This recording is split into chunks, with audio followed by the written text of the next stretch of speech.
welcome to this week's edition of Sports Week Merseyside. My name's Phil Woods, and sitting to my left or right, depending on what way you're looking at the telly, it's Matt Bruffel. Hi. Hi. And how are you doing, Matt Bruffel? I am doing fantastically well at the moment. And yourself, Phil? I'm all right. Can I just call you Matt? Yeah, call me what you like. Keep it clean, though. Egg. Yeah, that's fine. Okay. Right, okay. And today we've got a special, and the special is about Tranmere Rovers. And why are we doing a special about Tranmere Rovers this week? Well, we've got a little bit of a road trip back to Prenton Park South, have we not? Back to Prenton Park South, yeah. Back to Wembley for the fourth time in just over 4 years? Yeah. Good 4 years. Yeah, no one else has done that. No one else has managed that. Nor the team, really, have they? Because we are the only team to have done that so much in such a short period of time. How many times have you been to see them at Wembley, Matt? So, I've taken in all of the recent ones, but I go back as far as the playoff final against Notts County in 1990 was my first visit with Tranmere. Oh, that's a long time ago. It was, and it was hot. I got a suntan that day. I remember going to the Centenary Classic at the old Wembley. Did you ever go? Was that before your time? So the playoff final was at old Wembley, but the Centenary, no. I don't think I was going to talk my dad into it. I was only just getting into Tranmere around that time, to be fair. So I went there, and it was supposed to be a day out because we were a fourth division club at the time, and we along with Wolves qualified as the two teams from the Division 4, and we went there, and we beat Wimbledon. We did. I remember listening to it on the radio though. I was in the car going somewhere with my dad's in the car. I was listening to that one. We played Wimbledon, yeah. Yeah, we beat Wimbledon. They were in the Premier League or the First Division, and then we beat Newcastle exactly the same. And then I had to get somewhere to stay for the next day. I told my mum, and she was like, "No way, you're not staying down there another day in London." London. I am staying down here, Mum. Tranmere Rovers have got to the semi-final. We're going to play Notts Forest next day, Nottingham Forest. And I remember trying to find somewhere to stay, and I couldn't find anywhere to stay. I mean, there's lots of places to stay, but I'm assuming there was the people that didn't get through to the second day. There was vacancies down there. I just wandered around, me. I did. I was only 16. My mum and dad let me go, and I refused to come home. Well, it's like, is that you couldn't do that nowadays, could you? 16 walking the streets of London for a football match, not a chance. Not now, no. Not now. But you could back then. But Tranmere have done really well getting to Wembley 4 times. First of all, let's look at the recent times. Forest Green Rovers, a disappointing day. The first time we were at Wembley in recent times. Yeah. I mean, it didn't go to plan, did it? Did it at all? No. No, we sadly lost on that first one. But it seemed to go that way because the year before, Forest Green lost at Wembley, and then they won. Yeah, because it goes Grimsby lost, and then they beat Forest Green. Yeah, and then Forest Green then beat us, and then we went on to beat Boreham Wood. So there was a little bit of a pattern there for a couple of seasons, wasn't it? The team that had been beaten the year before ended up winning the following year. Yeah, and then we did it, didn't we? Because what a game, Boreham Wood. I thought we were going out again. I thought we were just going to fail it again. Well, it didn't start well, did it? No, 27 seconds in, and Rides got sent off. Yeah. Wow, that was some tackle. It deserved a red card. That, but it was a red card. But was it 10 or 15 years ago? Wouldn't it free kick possibly? I don't know. No, it was definitely red. No, it was definitely red. Definitely red. In fact, it was. I was surprised the police weren't called. But that was a great game, though. In the end, it's what it gives us. It gives us a great game, something different. The 10 men of Tranmere succeeding to get back into the Football League. And when you think of teams like Wrexham, who've been down there all that time and done absolutely nothing. No. Yeah, we've managed to get back up, and I thought, and it's quite fortunate. And then we weren't happy with doing that, were we? No, we went on and got to the playoff final in League Two straight away. Crest of a wave is my theory on that one. It happens more often than you think. The team that gets up has a quick of a double jump. Lincoln did it. We did it. Cheltenham. Yeah. Looking like that's not quite a double jump for them, but they're there or thereabouts this year. Yeah, I mean it happens, and we did really well, and of course we've then got the demotion. We don't really want to talk about that too much, and then we managed to do what we've done this season. We had a terrible start. If we'd had a good start, we'd be miles ahead at the top of the league. But it's Tranmere. Why would we do it the easy way? Why? Never the easy way. Never. So Tranmere's, we'll just go for the route through to this final tomorrow. It's the EFL Trophy. Not everybody's happy about the EFL Trophy. And why is that, Matt? Well, obviously the elephant in the room is the under-21s, the Premier League, sort of obviously getting their under-21 teams into some sort of competitive football. So the vehicle to do that is the EFL Cup, and the whys and wherefores of that is basically the Premier League have got money, the EFL wants some of it, and it's a way to guarantee it. So, I mean, I don't know. They've got to play somewhere. Is it the right format for it? Some may say yes, some may say no. Personally, as a football team, you want to come against the best players. So actually, if you're playing Premier League teams, it's a chance to test yourself against those the youngsters and that. And it's good for them to get their experience, I suppose. Yeah, and we've won most of our matches against these under-21 teams anyway. So we knocked out the last one, didn't we, as well? We did. We did well against Leicester. We did well against City. We did well against Liverpool's under-21s. So, it's always going to be a debate because a lot of people are going to turn around and say it devalues the competition. But, for me, obviously we're at Wembley. Yeah. I can take it or leave it, to be honest with you. I go to watch my team, and my team will be my team, whoever they're playing.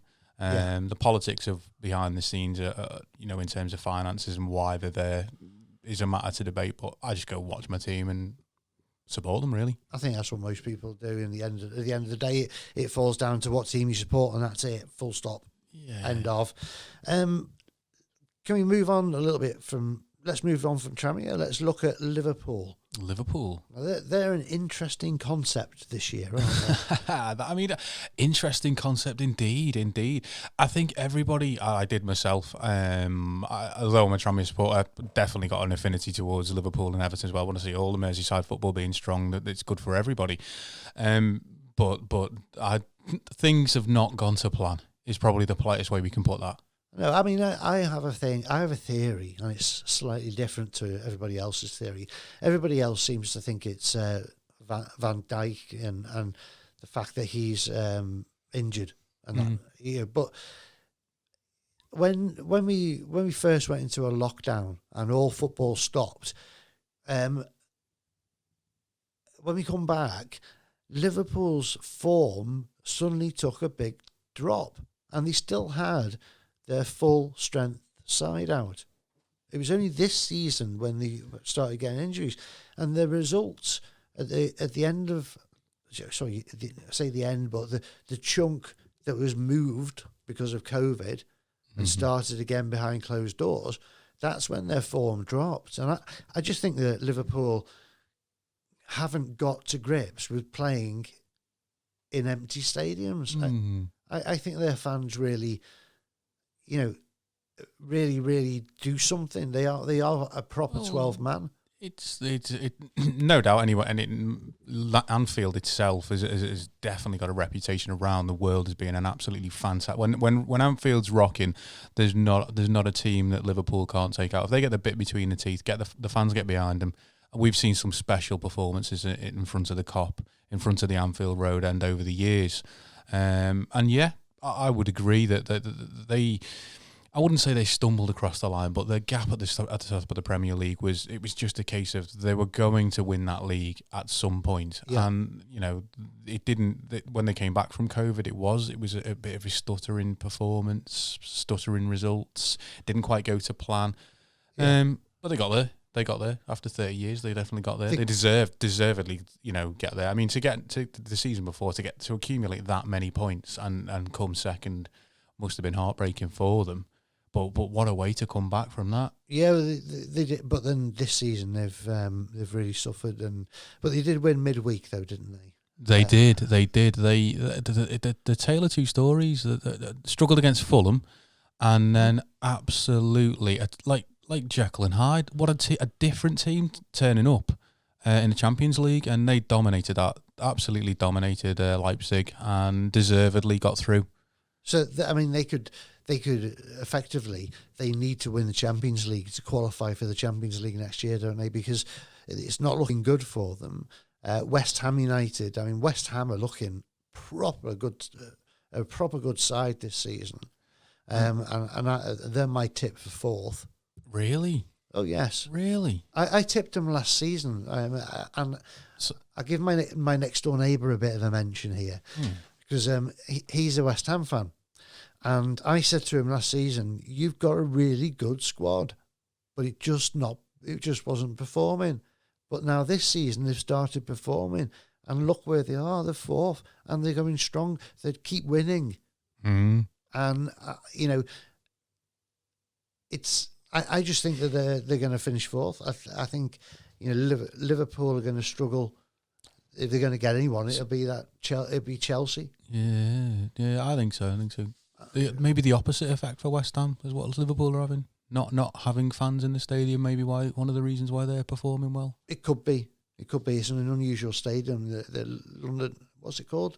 London Stadium, is it? The London Stadium. Yeah, but it was for the Olympics, wasn't it? So it's not quite as closed in as the old Upton Park, where the fans are on top of you, like pretty much like Prenton Park. Yeah. So it's a bit different. So maybe they're having the opposite effect.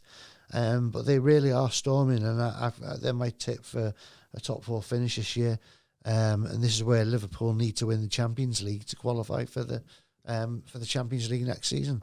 And Everton should get in the Europa League quite easily. See, my tip for the top four, I saw Everton potentially breaking into it this year. I definitely saw Everton breaking into it this year. I know you've said West Ham, and I don't want to argue on our first show. No. Don't upset you. But no, I think Everton for me. I think Ancelotti he's getting a tune out of that team. He is. He's doing well. I mean, you say you don't want to argue on the first show. Well, I do. I think arguments are good. It gets things off your chest. And I've got a bit of a cough, so an argument might get that off my chest. It may do. You never know. So anyway, listen, I've got to do something now, which is not something I would normally do on a show. I've just leant back there. I hope everybody heard me. But there's a Tranmere forum called the Cowsheds, and they've been doing a raffle, and we're going to do the raffle live on air now. Okay. And we're going to give away prizes, including a signed shirt, 2021 signed home shirt. We also have a signed football. We have this is a good one, a print of your of a significant date, whether it be your birthday or your anniversary or whatever, significant date, the closest home match to that, a print out of the front cover of the program. Okay. And also a virtual mascot package. So we've got some good things. Can I buy a ticket now? Nope. Okay. Too late. Closed. So if I don't know whether we've got a producer here, Chase, sitting in the corner. So before we do the thing, I'd like to introduce Chase. Chase, say hello. Hello. See, that's a clap. You got me. No, you don't, because you didn't turn the mic on. Turn the mic on. He didn't turn the mic on. And in the corner, we've got the genius. We've got the genius Blake. He's the one that designs all this stuff behind. Marvellous thing. Marvellous. So, hello, Blake. Hello. Thank you. He did say hello. We did say hello. We're about to do the raffle now from the cowsheds, raising money for a lift to go up to a platinum suite for disabled people. Good cause. Fantastic cause. I have members of my extended family that will be making absolutely fantastic use of that in the Platinum Lounge. Yep, absolutely. And this draw, people will be buying raffle tickets, and the first prize is a signed 2021 shirt, Tranmere home shirt, and we'll roll a raffle now. It's rolling. It's rolling. And the winner is Alex Hughes. Congratulations, Alex Hughes. Well done, Alex Hughes. Can we have a clap? We have a shout, yeah. Good clap, good clap. Well done, well done. So the next prize is a signed football. So let it roll. It's Peter Hampson. Well done, Peter Hampson. Peter Hampson. Congratulations, Peter. Well done, well done. Thank you. And the next prize is the virtual mascot experience. Go. Where will it stop? Nobody knows. Vincent Eccles. Well done, Vincent. Well done, Vincent. Yay. And last but not least, we've got the print that is whatever date you want it to be, whether it be your wedding anniversary or your divorce anniversary. It doesn't matter really, does it? And here we go. Let it roll. Ryan Singleton. Well done, Ryan. Congratulations, Ryan. Get in there. Right. Okay. Thank you. We've done the raffle. We've done that. We talked about Tranmere Rovers and how they got to Wembley. Now let's have an exclusive here on Big Condo Sports Week Merseyside. It's an interview that I did earlier this week with the chairman of Tranmere Rovers, former chief executive of the FA. It's myself speaking to Mark Palios. Hi, Mark, and welcome to Sports Week Merseyside. Thank you, Phil. A great week coming up. You started that last night, didn't you? Yeah, I mean, it was a great start to the week. I think the lads were excellent in the first half, and that was one of the best performances I've seen, I think, since I've been back. Yeah, I mean, the Southend commentators were saying the same thing. We looked the most complete team that they'd seen, which is encouraging, to be fair. Yeah, and you can talk about the opposition, but I always am of the opinion that they're only as good as you let them be. So you had to make them like that. Because when they kicked off, I mean, I remember looking at it and thinking, wow, they're really pressing us, because they were closing us down all over the place. But we stuck to our guns and did what we actually put this team together on the basis that they can actually all handle the ball, and they just played it around them and through them. And that's, I think, when we're at our best. When we have the likes of not singing out people, but the likes of Feeney and the likes of Morris, who can really sort of handle the ball in traffic. Then you've got a platform that can bring other players into play, and it was great. Great. Yeah, but we're now going to look forward to Sunday. Going to Wembley, which is kind of getting boring now.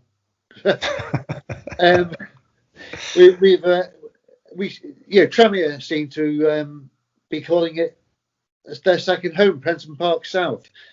Are you enjoying it, going there all the time? Yeah, no, listen, if you'd said to me when I came back for the third time, some people never learn to Tranmere. If you'd said to me, we're going to Wembley 4 times within, just less than 4 years, I would have said, well, not so sure about that, mate. But the reality is, I played a part in getting it built and fixed. So it's just nice that sort of, 17 years later, you're actually seeing the benefits of your work, as it were, on one level. But the main thing is, I think that it's great for the fans, because even though the fans won't be there, which is an issue,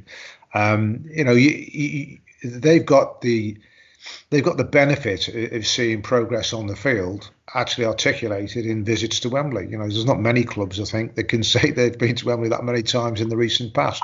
No.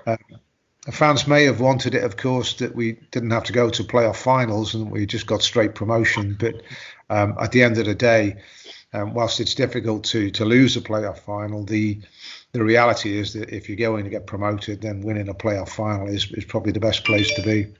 Yeah, it certainly is. I mean, you cannot put a price on the way we won the League Two playoff final a couple of years ago. I mean, that was some way of doing it. And you work all season, and you come to the 120th minute, more or less, and the last game of the season, and Connor Jennings gets that goal. That's better than automatic promotion, really. But you have to guarantee you're going to be able to do something outstanding like that, which you can't. But it was some way of going up, wasn't it? And I think the game that people really look at is the 2018 final, when we played Boreham Wood. And there we are in the process of trying to define what a Tranmere player is about, and part of that is resilience. And all I have to do is show the story or the clips from that final, and that's resilience. When you go back. And actually, I remember I was being interviewed on the steps of Wembley on the way into the game, and somebody said to me, "How does it feel?" And I said, "Well, just as you said there, all your season's now predicated on this next 90 minutes or 120 minutes." And I actually said, and the referee may make a mistake in the first minute,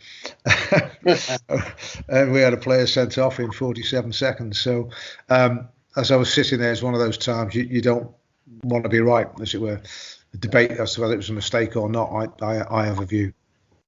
Yeah, but I mean, it doesn't matter at the end of the day. That team put they were, every single player was a Terry Butcher, weren't they? If you remember, Terry Butcher would never give up, would he? Yeah. Head bandaged or whatever it may be, he would fight till the end, and that's what every single player did that year, and that was fantastic. Yeah. I think the group this year is of a similar ilk. Yeah. They play how I would want Tranmere players to play, which is 100% of the time. Yeah. And but they also we tried to put together a squad that we knew were good characters, which is the first thing, but also a squad that could actually handle the ball. And I think when Keith came in, we talked about the way he wanted to play, and I've always believed that people stereotype and say that there's a problem with the human mind. You can't be a skillful player and a hard-working player. Well, actually, you can. Yeah. And that's what you're seeing now. That I think a Tranmere team should be one that presses high, that dogs down the opposition at the right time, and actually closes people down up front, and we defend from the front.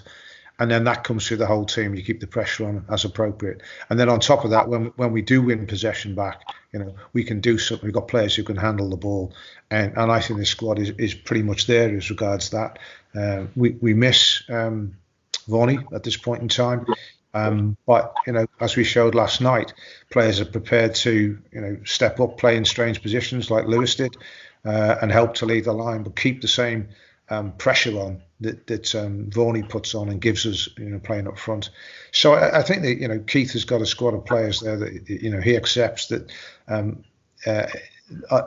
are a good bunch to work with, I think he said last night. And I think that's right. I think they do represent what I think Tranmere fans want, which is hard-working players, but there's a place for ability as well.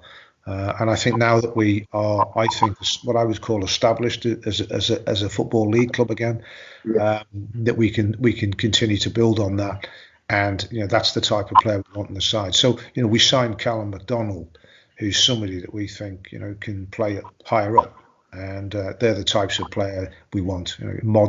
He's a modern wing back. He's a defender who's comfortable on the ball.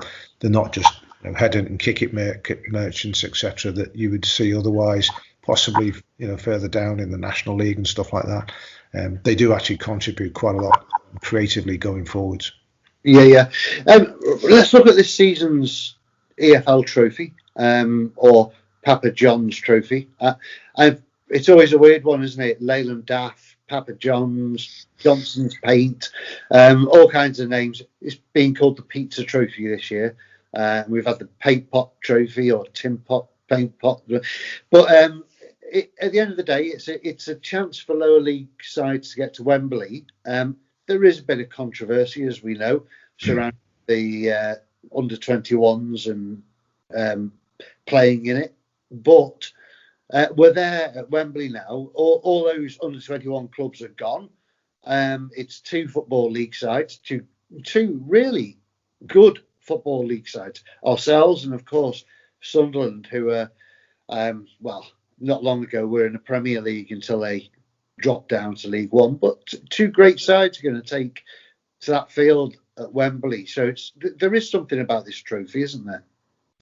Yeah, listen, I was a player, and I played for years in leagues 1 and 2, and your chances of getting to Wembley once you become I think about 25 or so, you become a lower league player in everybody's eyes, and you're less likely to move up. So at that point in time, you almost write off ever playing at Wembley, and I remember thinking that at the time.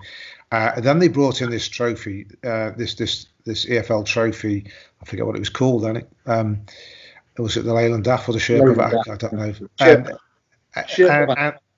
And it actually, gave us an opportunity to get to Wembley in the last 2 years of my league career. And we actually got to the Northern final, and we played, I think it was Hull in the Northern final. We got knocked out, and I was 1 game away from Wembley. And for a player, who has no chance of playing at the Twin Towers, it was now the Arch, the new Wembley, the Arch. It's a tremendous opportunity, and something you will remember. So from the player's perspective, it's pretty good. I understand the fans' concerns regarding under 21 clubs, and I actually said to Greg Dyke at the time when he was talking at B teams that is the worst idea he's ever had, and part of the problem for the football authorities is that the fans will see that over the years, what they've done is they've sold out the long term for short term financial gain. And that's just because of the short term nature of the way in which people are financing clubs, etc. and so forth. So, there's no trust that this won't be the thin end of the wedge. Believe me, I think that there is some way to go before it does become the thin end of the wedge, because a lot of owners actually, despite what you think of them, they are aware of the fact that, they don't want this to be devalued, which is why you have under 21 teams and why they select the teams that they select and so forth and so on. But it has to have some kind of cachet for getting sponsorship. Now, if you accept it, we can't just duck out of it and we're in it. Then the thing is to use it to the best advantage of the club. So we use it because there's no reserve team at this point in time, we use it to get players to get their minutes and keep their match fitness up and so forth. And if we had crowds, for example, it would be quite a significant money spinner getting to this stage. And I don't know whether that's 500,000. It's about, I think that's what Lincoln did. So, it's worthwhile having that. If you're saying, looking at the wages cap, your wages cap for League 2 is 1.5 million. Well, that's 30% of your playing budget. Yeah. So, that's the materiality of it. Now, on top of that, you've then got a trip to Wembley. Yes. Now, I don't care what you say. The people who didn't like the trophy, we would have had a lot of fans who'd have gone to Wembley. Oh, yeah.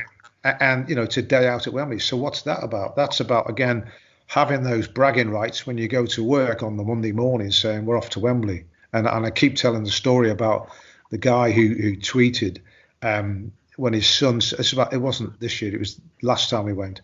And his son said when he'd heard we were back at Wembley, Dad, what time do we normally set out for Wembley? And that to me summed up how far the club had come. And so there you have it. You have a day out for everybody, which is one of those things that starts to build the new fan base, because we are Wirrell's family club, and people go down as a family and as a group to Wembley. And I remember going down in '67 when somebody got me a ticket, and I've never forgot that day. And this is something that I think that the fans don't forget when they're young kids, etc. So these experiences are massively important, especially in the recent history of the club, where it's been in the grim, dark days of Plymouth when we went out the Football League for the first time in our history. That was a really desperate moment. But, we've come back from that and we've done what we've done. So I think that this is massively important. I'm very proud of what everybody's done, fans and the staff going through COVID, to put us in the position that we're in, which is broadly, we've digested everything that's been thrown at us, including an unfair demotion, including a complete pitch collapse, which we managed to fix, quite ballsy in at the time that we fixed it. But we've also doing all the other projects that we've got. So it's about keeping the momentum off the field as well as on the field at the same time and getting that balance right. Keith talks about balance. I agree with him entirely. It's all about balance. So we've kept the balance right. And part of that is saying to people, look, here's some good days. You watched us play last night, and I defy anybody, although you still will find some of the idiots on anti-social media coming back with bits and pieces and find something to moan about. Well, get a life. Last night was something to be enjoyed. We went down and we played in the way that we played. And, I defy anybody to look at the way we played and say, well, that wasn't enjoyable, because it was. And so, you're giving people back something for their faith, something for their support on the pitch. And Wembley is exactly that. It is. Before we go, obviously we can't have fans at Wembley this year. It's a shame. They'll be watching on the TV, no doubt. What do you think? Is Keith going to stick with the team that's got him there, or is he going to go out? To be honest, the team that's got us there could easily win it anyway. Or is he going to put out our strongest 11 to try and bring a trophy home? Or what do you think he's going to do? Any ideas? I mean, you can't say what he's going to do, but any ideas? I don't speak to Keith before a game because I don't want to influence his decisions as regards what players. And I never spoke to Mickey before a game for the same reason, and I won't. But what I can assure you is Keith will put out a side that he thinks is best for the club. Okay. If you see what I mean. Yeah. It's a side that will, look after things such as tiredness, look after things such as, keeping the spirit right and keeping players' minds on what they're about. I don't know what he will play, but I'm relaxed that that's his job to put the side out that will do the best for Tranmere Rovers in the long term. Yeah, of course. And the most important thing to us is getting back to League One, where we do deserve. You said the unfair demotion. And it's looking good at the moment. And it'd be nice to go up automatically this year. Let's not have the nerves of... automatically. Yeah. Let's not have the nerves of a semi-final. Well, there's part of me that says it'd be quite nice to go to Wembley 5 times in less than 4 years. But the reality is I would love us to get promoted automatically. It'd be absolutely delirious to see us go up as champions because we haven't won a professional league once it's been a national league. So that will be a fantastic payback to the fans for their help and their support, both through the pandemic, but through all the years that we've been here. What I do say is that Keith is very level as an individual, and I think that was one of the attributes that I wanted in the manager, because one of my sayings, and I said it many times to Mickey, let's not make a crisis out of a disappointment. Yeah. And therefore, one game, yes, you might not get the result that your performance demanded. Both ways, you might win games you don't deserve to, you might lose games you won't. But you look at the performances over a period of time, and if the performances are there and the results are not there over a period of time, they will come back. As long as those results don't get to hit the confidence, and then it becomes a vicious downward spiral. So it is important that you keep that perspective. And whilst people talking cliches about you take every game as it comes, or we've got 14 cup finals left, it is exactly that. Yeah. And it's what I call, from some of the sports psychology I did, decontamination. You're not suddenly a bad player because you've miscontrolled the ball. You're not suddenly a bad manager because you've lost at home to Crawley.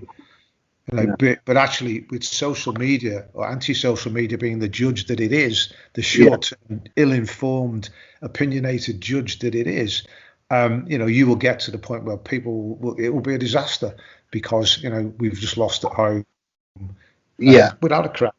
And I think part of that is just got to recognise the fact that the pandemic has taken away what I call the natural filters in a game. So you finish a game, and you might go into the fan zone and have a drink and chat with people and talk about this and that and the other and and vent your spleen there. Instead of that, people are at home and they get straight on social media and there's nothing diffusing it before it comes straight back out in some of the bile that comes out. Having said that, everybody's entitled to their opinion, but I never mistake somebody's opinion as an excuse to abuse people, and that is unacceptable. But I'm not going to go on about that because at the end of the day, if you're in the game, you understand that and you treat it with the amount of respect it deserves.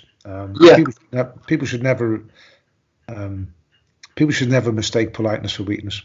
No, not at all. Anyway, listen, I'm going to let you go, and I know you've got a busy time ahead of you with everybody wanting to interview you. So thank you for giving us 20 minutes of your time today. It's going out at noon on the Sunday, this show. So by the time this interview finishes, you'll be in Wembley having a glass of wine, or whatever. No, probably won't actually. No, the restrictions are quite. Don't think we can get in there till about 2:00, and everything's going to be, which is fine. It's about the game of football at the end of the day. It's not about the entertainment. And as I say, part of that will have gone because we won't have the fans there. Because Nick and I used to love the pre and post interaction with the fans around the stadium, around the Green Man or the other pub that they congregate at, or even the night before in the pub close to King's Cross. I mean, that they were the things that really sort of made the event as much a big event for us and a privilege for us as it was for the fans.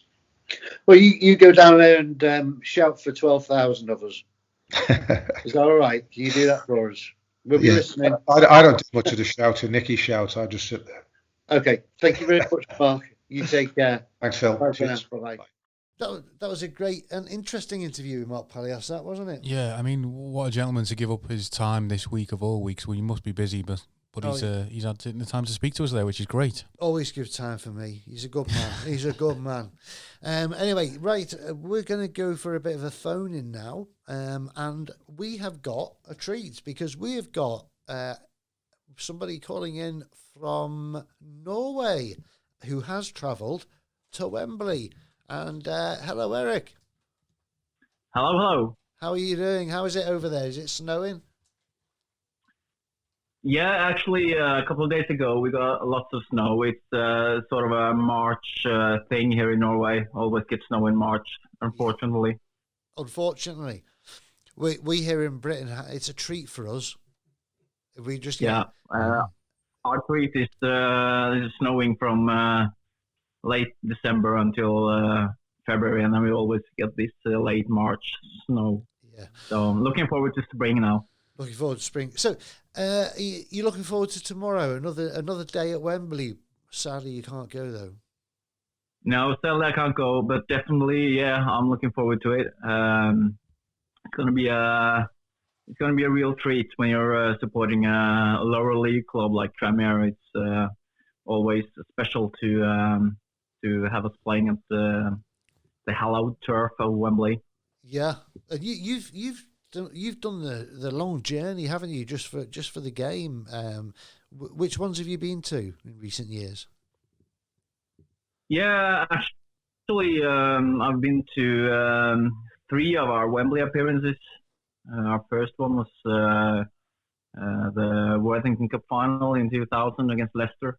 Yes. Then I traveled over to see us against Forest Green in the playoff finals. So 2 defeats there, Leicester and Forest Green, and then luckily I went over to watch the Newport game as well at Wembley. So that was the third time lucky for me at Wembley. Yes, special day. And you come over. You try and come over for big matches, don't you? I believe you came over for the Watford game because you were sitting next to me, weren't you? Yeah, I was sitting next to you with my lad as well. Yeah. So that was a special game. I came over for the Watford game, and Yeah. I followed the third round draw. Or was it fourth round? No, it's the third round. Yeah, third round draw on telly, and then I just told to my lad that right, if we get a Premier League opposition, we'll go, and then we got Watford. A great day. It was a great day, wasn't it? The beginning wasn't great. At first, it was. No, at half time, I was wondering, what have I done? I've travelled a couple of 1,000 miles to watch this rubbish. So 45 minutes after, it was all joyful. It was. So travelling over to this country to watch Tranmere at Wembley. Just tell me why it is that somebody that lives in Norway would support Tranmere Rovers. Well, I've got that question. I don't know how many times. Definitely by other Norwegians, because they don't understand. But it's all by coincidence, I guess. I have an elder brother which sort of made the choice for me. He doesn't support Tranmere, but in the end, I started to. So I've been following them since 1994. Wow. So it's been a few years now. Wow. Can we have a prediction from Norway for tomorrow's result then? What do you think is going to happen?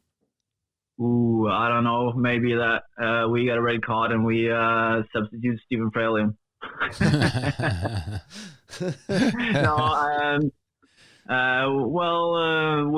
We've had a few thrashings by Sunderland. I can remember 2 5-0 defeats from the top of my head.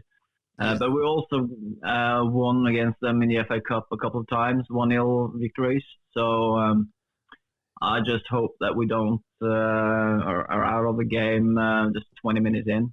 So now I'm hoping for a good match. Maybe we could sneak a 1-0 victory again. You never know. You never know. Never know.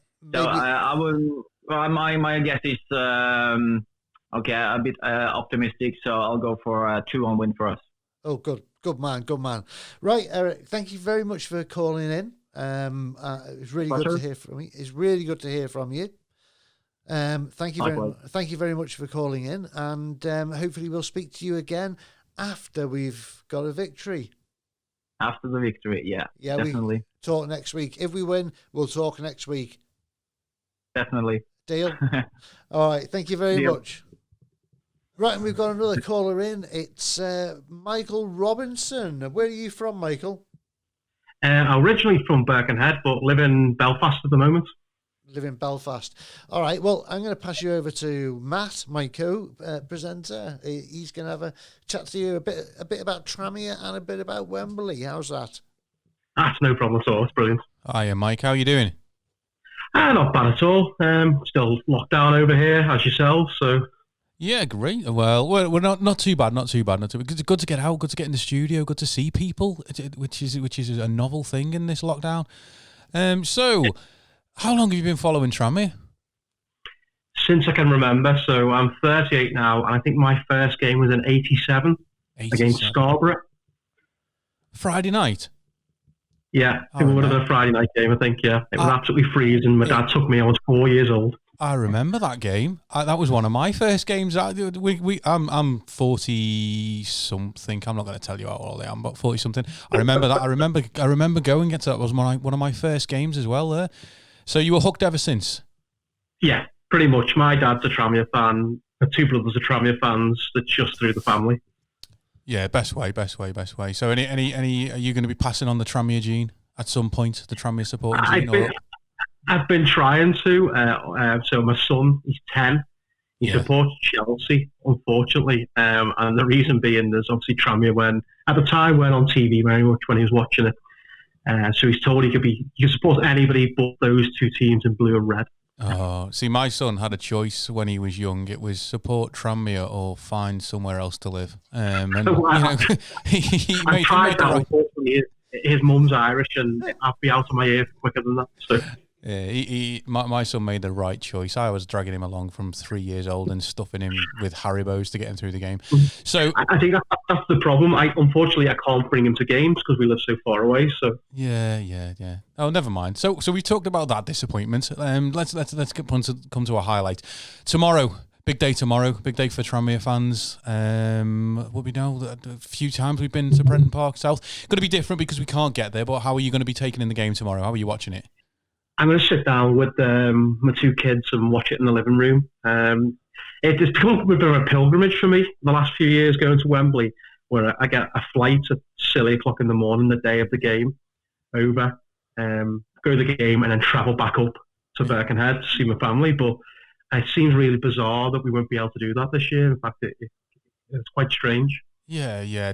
I mean, it's a unique experience this year. I usually travel down there with my son, and we make a day of it as well. And this is something that's going to be slightly different for us. But nonetheless, you're going to get to share it with the family. We're Tranmere getting a bit of national exposure, being all over the TV, which is great. So, what's your feelings? What do you think, results wise? I think we'll do quite well with the Wembley pitch being like a carpet.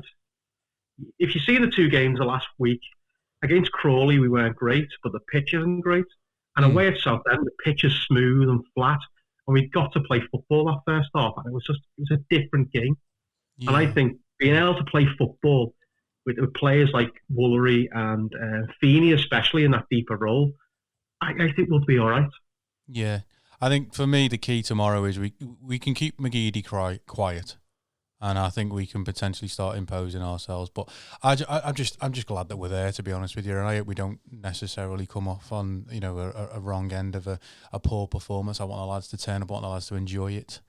I honestly, I'd love them to go out there and enjoy it. I wouldn't be particularly worried if we lost a close encounter and got promoted as champions of League Two. I'd take that.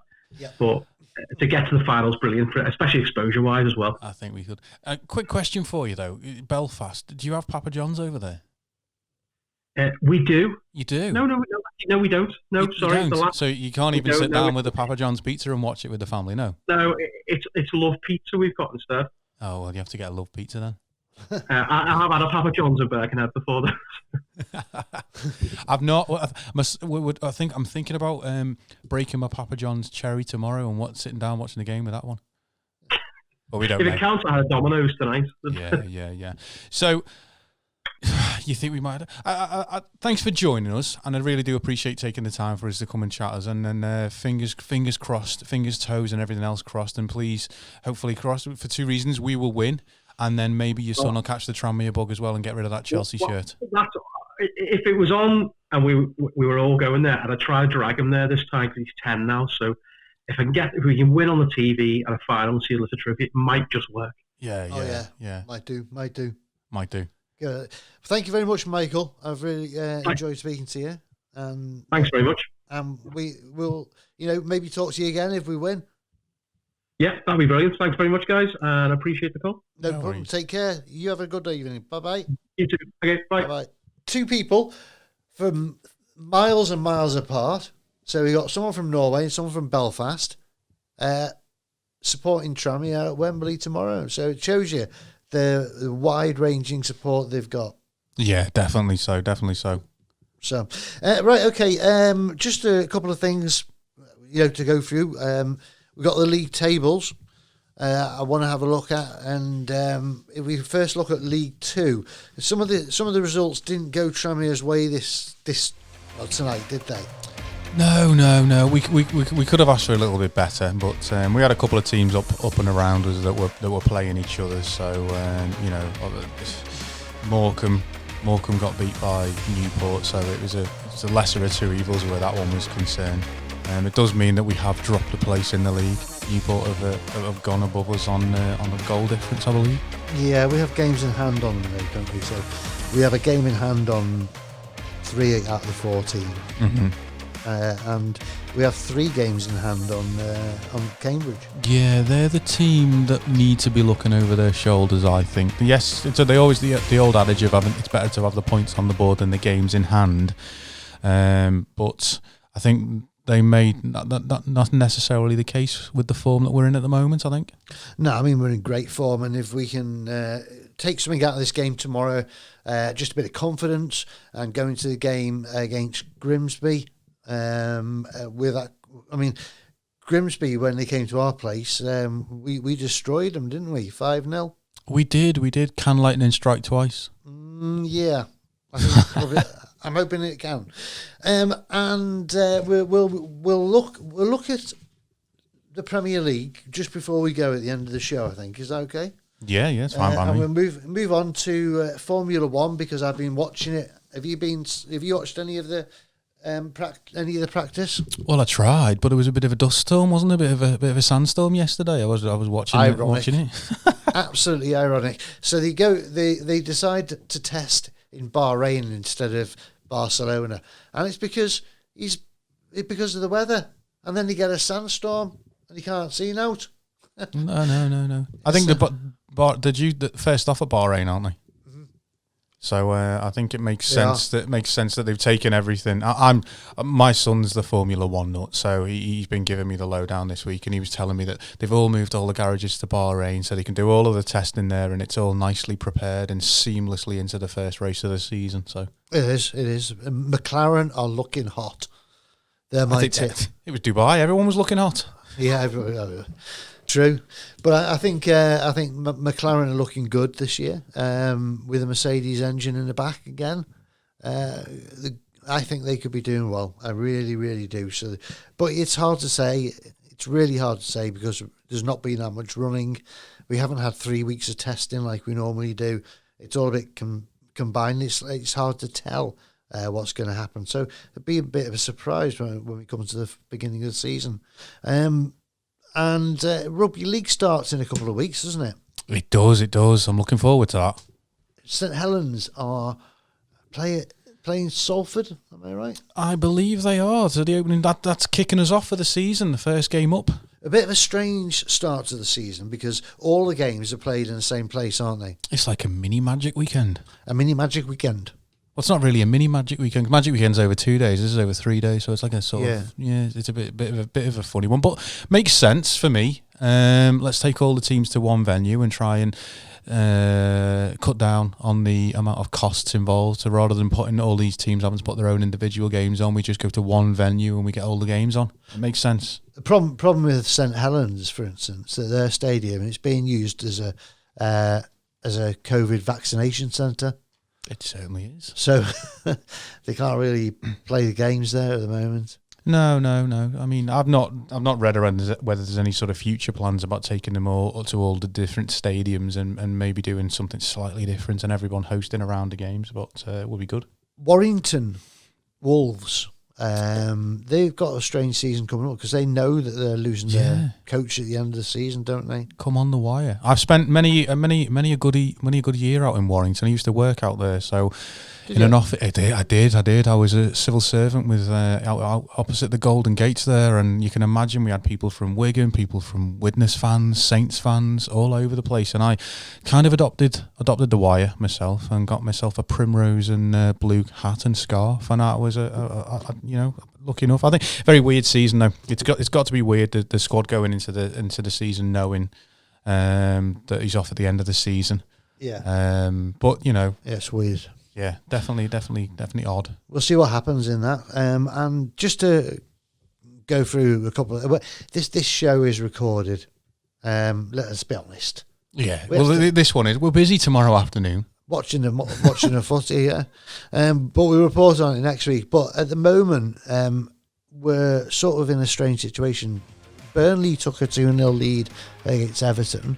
They did. Everton have pulled a goal back. Have they? Calvert-Lewin has missed a golden chance to equalise. Who scored it?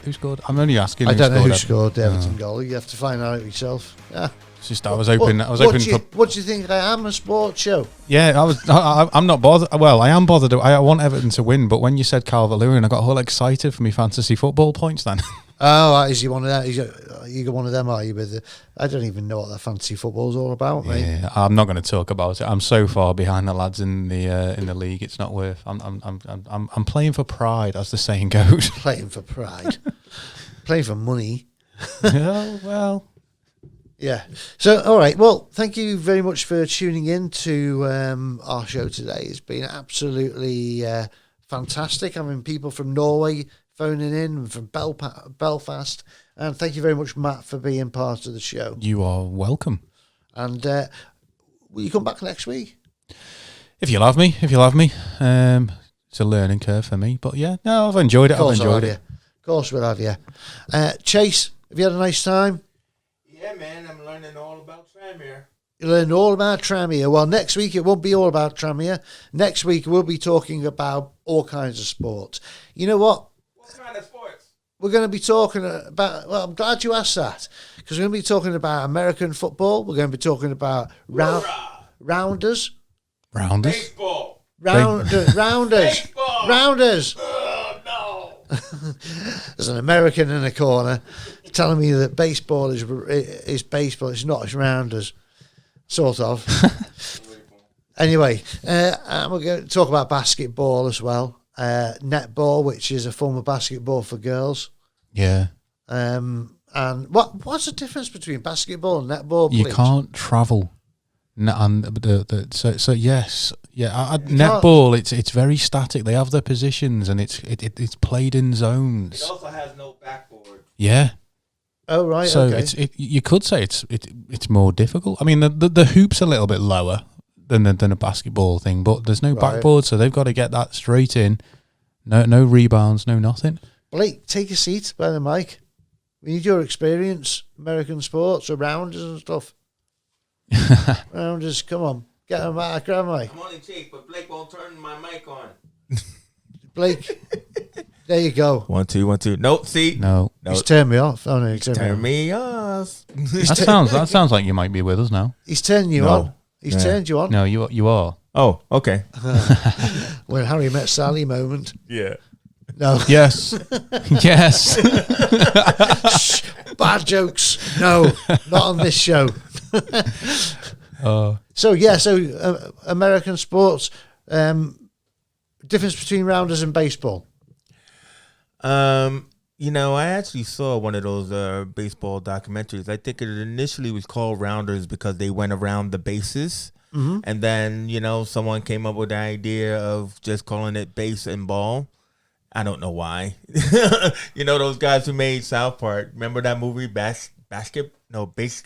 Oh, yeah. You know what I mean? So it's strange, bro. I don't know. So, and why did, you might know the history, you might not, right? But why call American football when they barely use their feet? Because... Is that stump the American? It didn't stump me, man, but it was pigskin football, right? When they used to be the leather necks, because they always had the padding on their shoulders and everything, right? Where they had these little tiny helmets. But I don't know, man. Americans like to always be the main ones, don't they? They were playing football for ages, but it wasn't until soccer, that you call football. Everybody in the world. Why do we call it football? Is it because you kick a ball with your kick foot? It with your feet. Oh, okay. Yeah. So all I know, he's lost it. All I know is that the pigskin football, was always called football in America. But when soccer started to become more and more popular, there needed to be a diversification. Yeah. You know what I mean? So we say football, you say, no, you're not playing football. We're playing football and everything. And the arguments will begin. So then we say, well, we're playing American football. We're playing American football with a ball shaped like a rugby ball. And my God, we've got it in our hands. You know what? This is so true. And I will give it to you for rugby because you guys are covering rugby. I will give it to you that, yes, you guys, ever since you're 13, you've been playing without padding or helmets. And, kids have been breaking their noses and teeth for ages. So Yeah, they've all ended up with brain damage, unfortunately. No, that's American football. Kids rugby's really sort of no contact. It's all like they wear mad tags and they like tackle by pulling the tags off and touch rugby and stuff like that. It's really, really, Serious. really. Honestly, is that health and safety gone mad? No. Credit where it's due. The rugby authorities have got the sport in good order at that age in terms of the contact. It's really limited contact, and fair play to them for protecting the kids at that age. I suppose so. Yeah, fair dues. Sorry, you got all serious then, didn't I? No. You're talking about risk assessment, but I'm just trying to say is I can understand why you don't like the American football because of all the padding when you play rugby, and these guys are actually going in rough. Yeah. The league fellas. Ooh. I do watch American football, and I do have a team. Who's your team? Miami Dolphins. Never won a thing in their lives. Really? Miami Dolphins, isn't that the guy who owns Shark Tank? I mean, he's on Shark Tank. He owns the team, Mark. Shark Tank. Oh, that's Dragon's Den, isn't it? Yeah, but he owns the Dolphins. Yeah. Does he? Mm-hmm. Yeah, Miami Dolphins. They did better this season than they have done in recent times. Yeah, they still didn't get in the playoffs. So, but yeah, I like the Miami Dolphins. So we're gonna have to bring the show to an end now, aren't we, Blake? Are we running out of time? Oh, what a shame. It is. It's a shame, but we'll be back next week. We'll be back next week. My name's been Phil, and it'll still be Phil next week. And I've been doing it with Matt Bruffel, yeah. So thank you very much. Good night. Have a great evening. Oh, and one more thing. Good luck, Tranmere, tomorrow. Oh, good luck, Tranmere. Please, just play well. Can we get a good luck, Tranmere, from our producer? Good luck, Tranmere. And from Blake there, the technical genius in the corner. So thank you very much. Take care. Good night. Good night.